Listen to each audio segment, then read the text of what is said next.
Introduction. Hey Pinky, let's go back. I have to study. No, wait. Come, I will show you something. What? Say something loudly. Pinky! Wow, what is this? This is called the echo. Echo? Interesting. Yes, echo of the sound. Do you want to know more about this? Yes. Yes, please tell me. Come, today I will tell you everything about sound.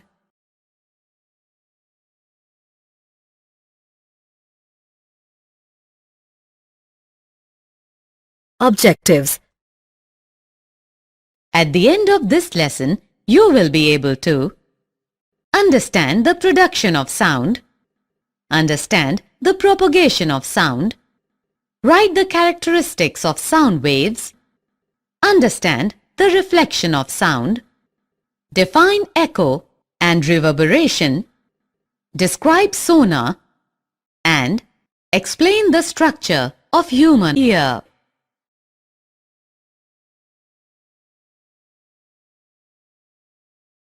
Production of sound. Students, we know that sound is a sensation or a feeling that we hear.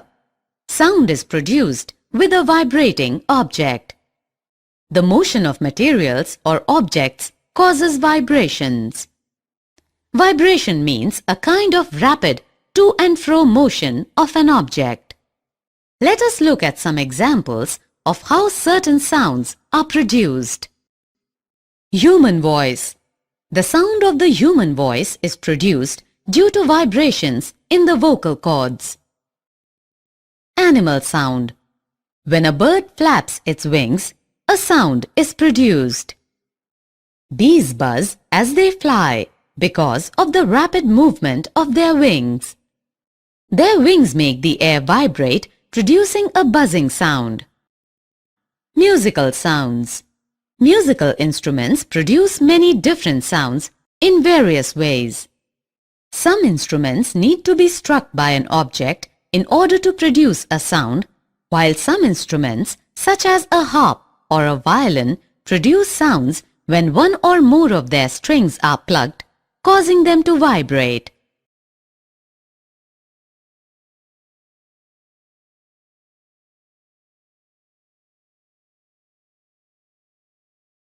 Propagation of sound.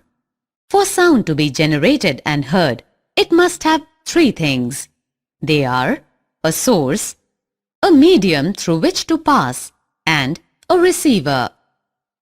Let us assume the source is the speaker's voice, the medium through which it is transmitted is air, and the receiver is the listener's ear. When a sound is generated by the speaker's speech, or when an object vibrates, it sets the particle of the medium around it vibrating. The particles do not travel all the way from the vibrating object to the ear. A particle of the medium in contact with the vibrating object is first displaced from its equilibrium position. It then exerts a force on the adjacent particle, which gets displaced from its position of rest. After displacing the adjacent particle, the first particle comes back to its original position. This process continues in the medium till the sound reaches your ear. During propagation of sound in a medium, the particles of the medium do not move forward themselves, but the disturbance is carried forward.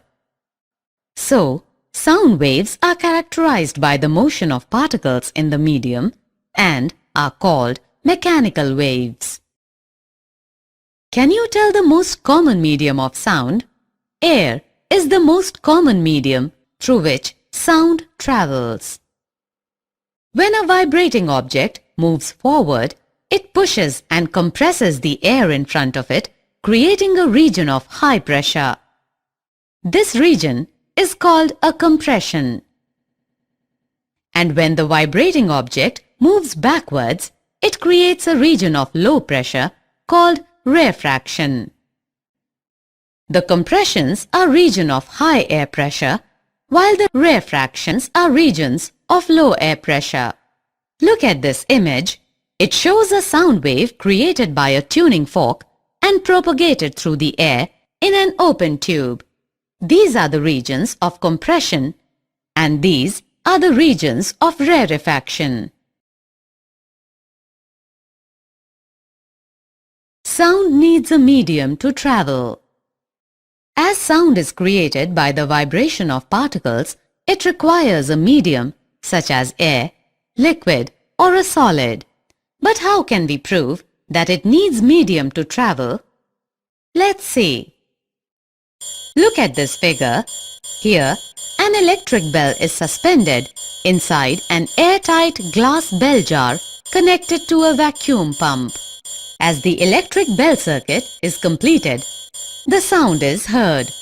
Now, if we slowly remove the air from the bell jar by using a vacuum pump, the intensity of sound goes on decreasing and finally no sound is heard when all the air is drawn out. We would be seeing the hammer striking the gong repeatedly. This clearly proves that sound requires a medium for its propagation. Sound waves are longitudinal waves. A wave in which the particles of the medium vibrate back and forth in the same direction in which the wave is moving is called a longitudinal wave. Longitudinal wave can be produced in all the three mediums: solids, liquids and gases. Sound waves are longitudinal because the direction of vibration of the particles is parallel to the direction of wave. When a sound wave passes through air, the particles of air vibrate back and forth parallel to the direction of sound wave. Thus, when a sound wave travels in the horizontal direction, then the particles of the medium also vibrate back and forth in the horizontal direction but parallel to the direction of sound. For example, the waves produced in air when a violin wire is plugged are longitudinal waves. There is also another type of wave called a transverse wave. A transverse wave is the one in which the individual particles of the medium move about their mean positions in a direction perpendicular to the direction of wave propagation. Characteristics of a sound wave. A sound wave can be described by three basic qualities, that is, its frequency, amplitude and speed. The number of times the wavelength occurs in 1 second is called frequency. It is measured in kilohertz or cycles per second. The faster the sound source vibrates, the higher the frequency. Higher frequencies are interpreted as a higher pitch. For example, when you sing in a high-pitched voice, you are forcing your vocal cords to vibrate quickly. Thus, a high-pitched sound corresponds to more number of compressions and rarefactions passing a fixed point per unit time. Objects of different sizes and conditions vibrate at different frequencies to produce sounds of different pitch. It is usually represented by a Greek letter nu. Its SI unit is Hertz. We know that compressions are the regions where particles are crowded together and represented by the upper portion of the curve. The peak represents the region of maximum compression. Thus, compressions are regions where density as well as pressure is high. Rarefactions are the regions of low pressure where particles are spread apart and are represented by the valley, that is, the lower portion of the curve. A peak is called the crest and a valley is called the trough of a wave. The distance between two consecutive compressions or two consecutive rarefactions is called the wavelength. The wavelength is usually represented by a Greek letter lambda. Its SI unit is meter, m. The time taken by two consecutive compressions or rarefactions to cross a fixed point is called the time period of the wave. It is represented by the symbol T. Its SI unit is second. Frequency and time period are related as nu is equal to 1 upon T. The strength or power of a wave signal is called its amplitude, or the height of the wave when viewed as a graph is the amplitude. The loudness or softness of a sound is determined basically by its amplitude. The amplitude of the sound wave depends upon the force with which an object is made to vibrate. Speed. The speed of sound is defined as the distance with which a point on a wave, such as a compression or a rarefaction, travels per unit time. We know that speed, u is equal to distance upon time, which is equal to lambda upon t. Here, lambda is the wavelength of the sound wave. It is the distance travelled by the sound wave in one time period of the wave. Thus, u is equal to lambda into nu. That is, speed is equal to wavelength into frequency. Speed of sound in different media. The speed of sound depends on the material through which it's passing. It is greater in solids than in liquids or gases because the molecules in a solid are closer than in a liquid or gas. In this table, you can find the speed of sound in different media at 25 degrees Celsius.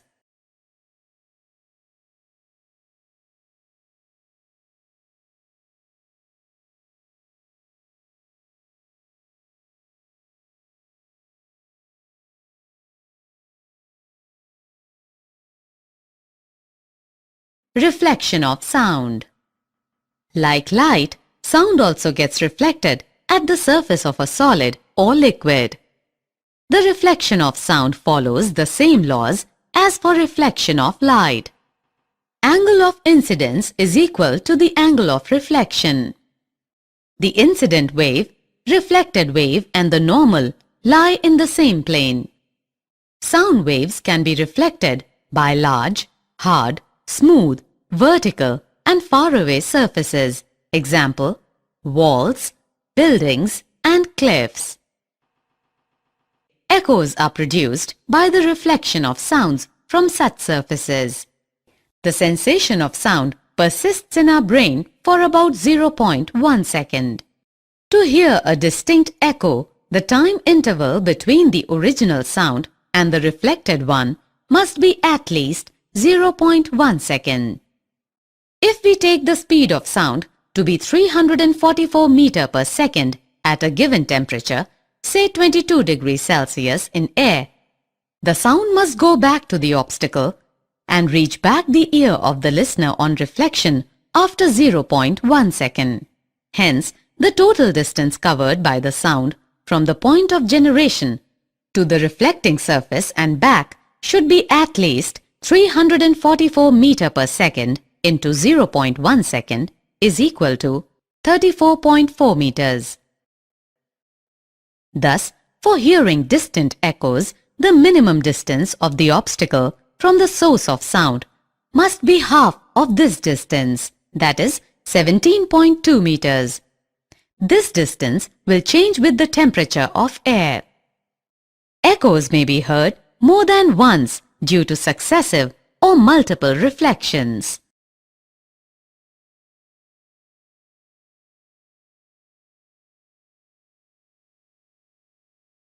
Reverberation. The repeated reflection that results in this persistence of sound is called reverberation. A reverberation is perceived when the reflected sound wave reaches your ear in less than 0.1 second after the original sound wave.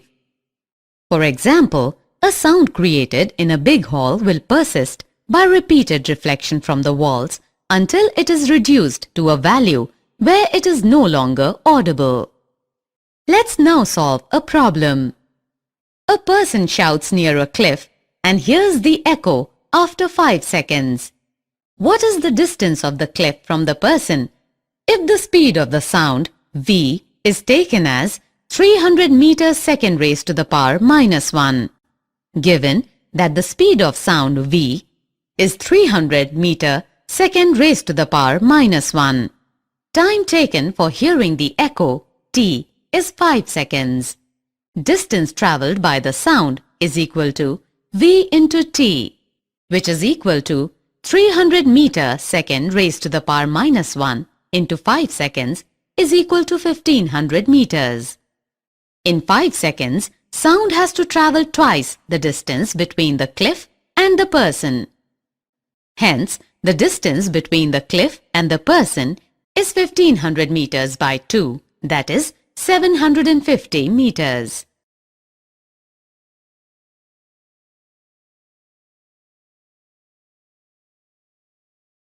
Range of hearing. The average person has a normal hearing range that falls between 20 Hz on the low side and approximately 20,000 Hz on the high side. Children under the age of 5 and some animals such as dogs can hear up to 25 kHz. The hearing range of humans gets worse with age. People lose the ability to hear sounds of high frequency as they grow older. Sounds of frequencies below 20 Hz are called infrasonic sound or infrasound. Some animals like whales and elephants produce sounds in the infrasound range. Frequencies higher than 20 kHz are called ultrasonic sound or ultrasound. Dogs can hear some ultrasound, thus a dog trainer can use an ultrasound whistle to call his dog. Ultrasound is even more important for bats because they rely on ultrasound to see the world. Applications of ultrasound. We use ultrasounds in industries and for medical purposes. Ultrasounds are able to travel along well-defined paths, even in the presence of obstacles. The doctors use a high-frequency ultrasound handheld transducer to scan the mother's abdomen. It is generally used to clean parts located in hard-to-reach places, for example, spiral tube, odd-shaped parts, electronic components, etc. Ultrasounds can be used to detect cracks and flaws in metal blocks. Ultrasonic waves are allowed to pass through the metal block and detectors are used to detect the transmitted waves. If there is even a small defect, the ultrasound gets reflected back, indicating the presence of the flaw or defect. Ultrasound is used for echocardiography. In this, the ultrasonic waves are made to reflect from various parts of the heart and form the image of the heart. Ultrasound is also used to break small stones formed in the kidneys into fine grains. These grains later get flushed out with urine.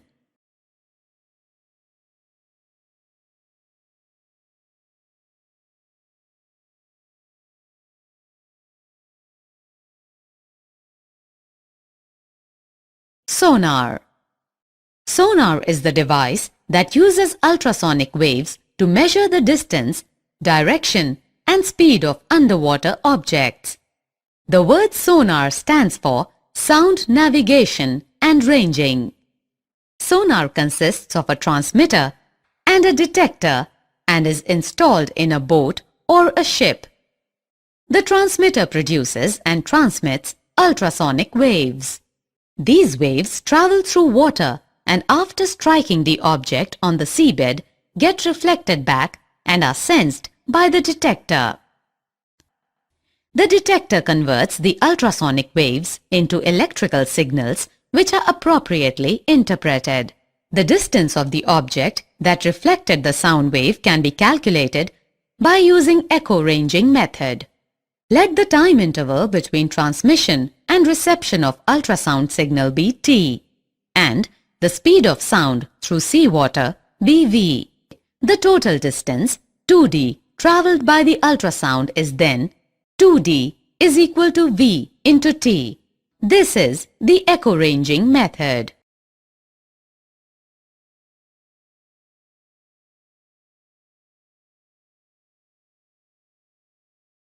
Structure of the human ear. The ear consists of three basic parts: the outer ear, the middle ear, and the inner ear. Each part of the ear has a specific role in the task of detecting and interpreting sound. The outer ear is called pinna. It collects the sound from the surroundings.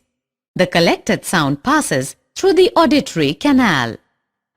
At the end of the auditory canal, there is a thin membrane called the eardrum or tympanic membrane. The eardrum moves inward and outward as the compression or rarefaction reaches it. In this way, the eardrum vibrates.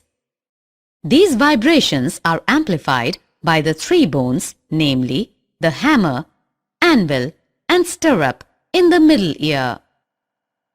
The middle ear transmits these vibrations to the inner ear. Inside the inner ear, the vibrations or the pressure variations are converted into electrical signals by the cochlea. These electrical signals are sent to the brain via the auditory nerve, and the brain interprets them as sound.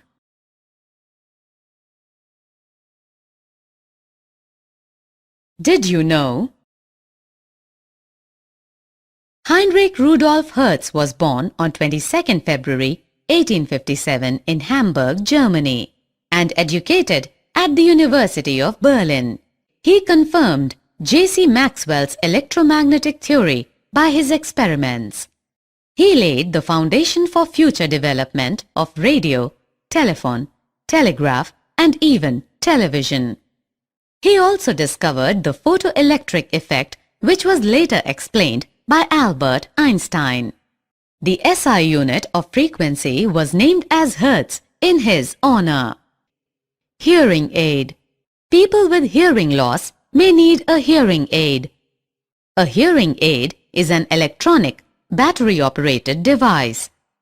The hearing aid receives sound through a microphone. The microphone converts the sound waves to electrical signals. These electrical signals are amplified by an amplifier. The amplified electrical signals are given to a speaker of the hearing aid.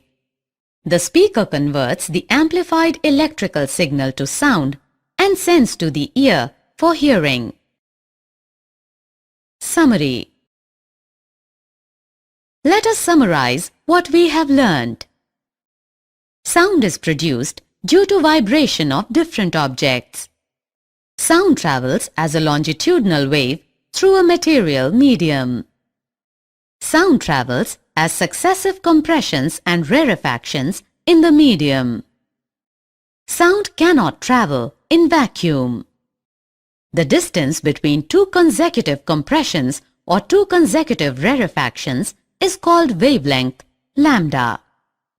The time taken by the wave for one complete oscillation of the density or pressure of the medium is called the time period, T. The number of complete oscillations per unit time is called the frequency, nu is equal to 1 upon T. The speed u, frequency nu, and wavelength lambda of sound are related by the equation u is equal to lambda into nu. The speed of sound depends primarily on the nature and the temperature of the transmitting medium. The law of reflection of sound states that the directions in which the sound is incident and reflected makes equal angles with the normal to the reflecting surface, and the three lie in the same plane. For hearing a distinct sound, the time interval between the original sound and the reflected one must be at least 0.1 second. The persistence of sound in an auditorium is the result of repeated reflections of sound and is called reverberation. The audible range of hearing for average human beings is in the frequency range of 20 Hz to 20 kHz. Sound waves with frequencies below the audible range are called infrasonic, and those above the audible range are termed ultrasonic. Ultrasound has many medical and industrial applications. The sonar technique is used to determine the depth of the sea and to locate underwater hills, valleys, submarines, icebergs, sunken ships, etc.